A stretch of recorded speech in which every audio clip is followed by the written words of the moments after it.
What is up everybody? Hope you're doing well. In today's video I want to talk about a quote from the brand Enthält Sentiments, right? If you are not familiar with the brand, I did a video a while back, over a year ago, where I compared different pants, right? It's like techwear pants and artisanal avant-garde sort of brands, and one of the pants that I had there was from Enthält Sentiments. It was this really special, like thick wool kind of pants with like a back zip and stuff, like super unique design and distinct design in my opinion. So unfortunately I've sold those pants in the meantime, but yeah, I bought something new from Enthält Sentiments. So real quick, there's not much information out there, as it's usually the case with those avant-garde brands. All I know is that it's a Japanese brand. Let me just give you like the 2 sentences from the website. Enthält Sentiments is a label that mixes Japanese conceptualism with precise Italian tailoring, right? Super interesting. The collection includes footwear and leather goods with bold silhouettes and an approach to craftsmanship that is almost origami-like in nature. The brand was founded in 2009 by Yoko Ito, and in 2012 a shoe division has been launched under the name of IS. Right, so to my knowledge, Yoko Ito is a woman, right, which makes it even more incredible in my opinion that she's like designing men's clothing so well. Maybe how I see Enthält Sentiments as a brand and what they're doing, right? So for me, it's really distinct Japanese aesthetic. Obviously I'm not from Japan and I really have no experience with like people in Japan. I've never been to Japan, right? So disclaimer. But when I look at it, it immediately makes sense to me, right? It is sort of like clean lines and really, how do you describe that? Like the aesthetic all makes sense in itself, sort of harmonic, I guess. I don't know what, it's really hard to describe. Let me know down in the comments if you know what you mean or like how you view that sort of topic, but that's super interesting. Could even be like a topic that we do like in a future video. So I've always looked at the brand, right? I've known them for years and I always check like their new stuff. And so you can find Enthält Sentiments, the brand, the clothing, in like the typical avant-garde stores, right? The high-end avant-garde stores. I'll link the Enthält Sentiments website down below, right? So you can check them out and look at the stockists. So I really recommend going to one of those stockists and feeling the fabrics and checking them out. But it really is one of those brands, which is kind of unfortunate for the brand, but I think good for consumers, and it might be a good starting point into the brand, is they're pretty affordable on the secondary market, which to be honest, most brands, there's a huge discrepancy when you buy retail versus the secondary market. Obviously a different topic that we already did in a different video. I'll link that below the like button as well, so you can check it out. But yeah, anyway, so the point that I wanted to make is go to one of those stockists, check out the fabrics and the cuts. Beautiful pieces, but then also be on the lookout for older Enthält Sentiment pieces, because they can be had for quite a steal, which is the perfect segue to my latest pickup, which is this wool coat. So was the last wool coat that I had was a Paul Harden wool coat. I've also had a Elida Dawson wool coat, but that was a short one. Paul Harden was pretty long and heavy. Obviously long gone, sold it a while back. But ever since I wanted a long black wool coat, because I think it's such a versatile piece that you can wear with sneakers, you can just throw over a t-shirt when it's like spring, like it is today, or it even keeps you warm in winter, so it's perfect. But it's really hard for me, I don't know, maybe I'm just like not too deep into that subject, but it's really hard to find a good, proper black wool coat in my opinion. But anyway, I found this one here on Grail. It came from the US, incredible steel, perfect condition, fits me like a glove, I think. So again, difficult with those huge pieces to show in the camera, but yeah, this is what it looks like.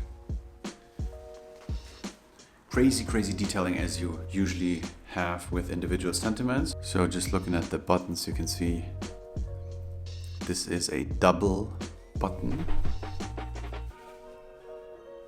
right? And those buttons are the same throughout the whole coat. They're hidden here under the lapel.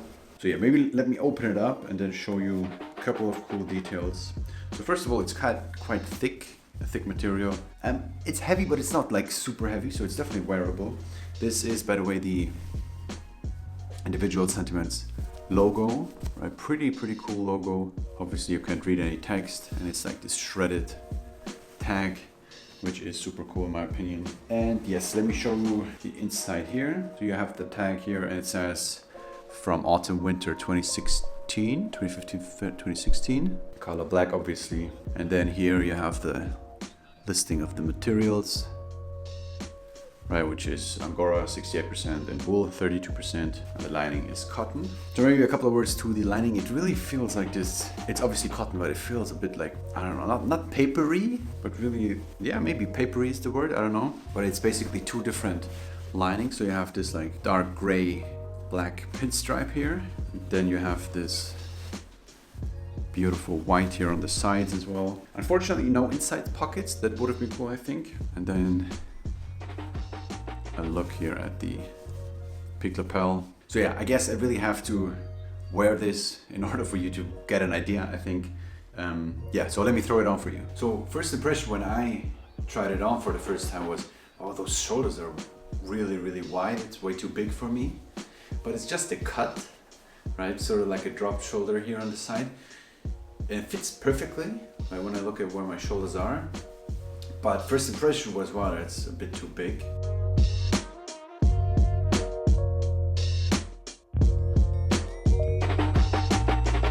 And I personally just love the look of this like serious coat, and then just a pair of sneakers really dresses the whole thing down, I think.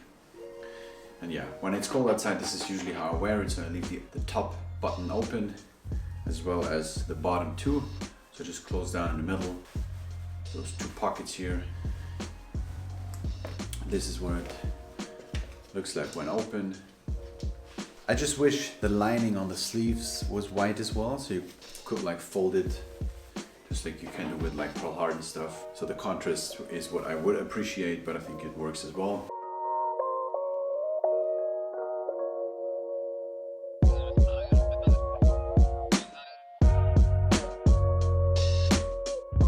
By default, the lapel is folded over, right? I'm not sure if it's supposed to be worn like this. I don't think so, because it looks kind of, I mean, it can be, I guess, but I much prefer it like this. And I think it's designed to do that as well. And yeah, like I said, the buttons are hidden here, which is kind of a cool detail. The beautiful double buttons throughout. And then you can see here on the inside the small leather details where the buttons are attached. So beautiful detail. Fabric is super soft, right? Definitely feels like a wool, but a tad softer, so you can feel the Angora, I guess. And yeah, like I said, I wish it had inside pockets. That would have been cool, but yeah, really gives me those Japanese vibes. I'm not sure why, or obviously I know why, because it's a Japanese piece, but it's really hard to pinpoint what it is that gives me those Japanese vibes. And I'm pretty sure if you showed me a piece from Individual Sentiments and I didn't know the brand, I could immediately tell. And that's pretty remarkable in my opinion when you think about a brand that basically does all black clothing. When you think about a brand in general, no matter what genre, right, it's really difficult to pinpoint the design without a tag or a big print or whatever. And I think in the avant-garde scene in general, like lots of more famous labels, you could really tell just by the design whose brand it is, so pretty interesting. And Individual Sentiments is definitely one of those. So this is what it looks like when you fold the cuffs, which looks pretty good as well, right? I think maybe it doesn't always have to be the high contrast of black and white. So yeah, that was me wearing this coat. I really think it fits me quite well. Obviously with the shoulders it's a bit weird in the beginning, but yeah, this is definitely a piece I'll keep forever. Also love the price, right? Secondary market, sort of like an archive piece. Good price, perfect condition. So I can wear this every day without like thinking about, oh man, I'm wearing like such an expensive coat, I have to be careful and stuff. So yeah, that's what I absolutely love. Also the fit, the quality, the tailoring, everything perfect in my opinion. Let me know down in the comments what you think, right? Would you buy this one, or is it a bit too much? I mean, a long black wool coat is obviously, even though it's black and sort of like not too much in your face, but you still look like, I think you get what I mean, right? Sort of like a Dark Lord or whatever. But yeah, we're in the avant-garde scene, right? So suck it up. Anyway guys, that's been it for this week. Hope you enjoyed the video. No video coming next Sunday. And I'll thank you for watching, and I'll see you in the next one. Cheers.